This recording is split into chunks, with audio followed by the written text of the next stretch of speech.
odayaasha waxgaradka iyo dhalinyarada ku dhaqan magaalada Laascaanood ayaa taageero buuxda siiyay xisbiyada mucaaradka ee ka jira Soomaaliland go'aankii ay qaateen ee ahaa in doorashada Jamhuuriyadda Soomaaliland ay xilligeeda dhacdo. arrintan ayaa ka dambeysay kadib markii qaar ka mid ah ismada Soomaaliland ay ku dhawaaqeen in madaxweyne Siilaanyo loo kordhin doono xilka madaxtinimada Soomaaliland. kulankan ay isugu yimaadeen odayaasha iyo waxgaradku ayaa ahaa mid iyagu iskood soo abaabuleen iyagoo sheegay in aysan rabin in ay wax nabadgelyo darro ah ka dhacaan deegaano ka tirsan Soomaaliland maadaama la shaaciyay in xilka madaxtinimo loo kordhin doono madaxweyne Axmed Maxamed Maxamuud Siilaanyo taasi oo ay ka soo horjeesteen waxaana hadaladoodii ka mid ahaa bismillaahir rahmaanir rahiim maanta waan halkan ku qabanay oo hadaan nahay dhalinyarada odayaasha waxgaradka mas'uuliyiinta gobolka Sool dhamaantayo waxaan soo dhaweynaynaa taageeranaana go'aankii cadda ee uu qaatay gudoomiyaha golaha wakiilada ahna gudoomiyaha xisbiga mucaaradka ee wadani ee ahaa doorashadu inay xilligeedii ku qabsanto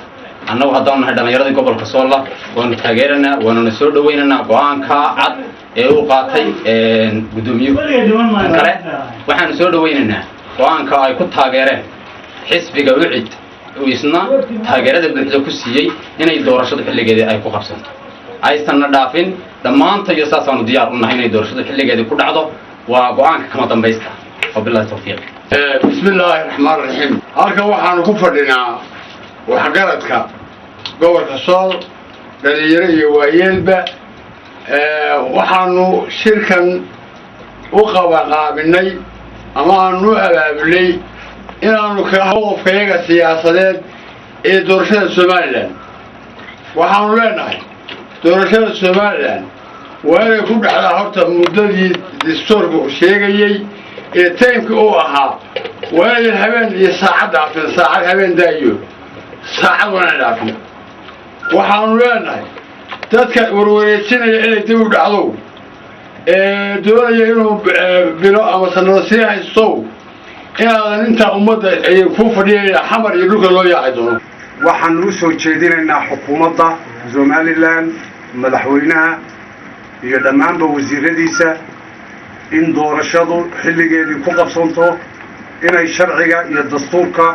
u hoggaansamaan waxaanu leenahay waxaad mas'uul ka noqon doontaan in alla inta dhibaato ka soo gaadho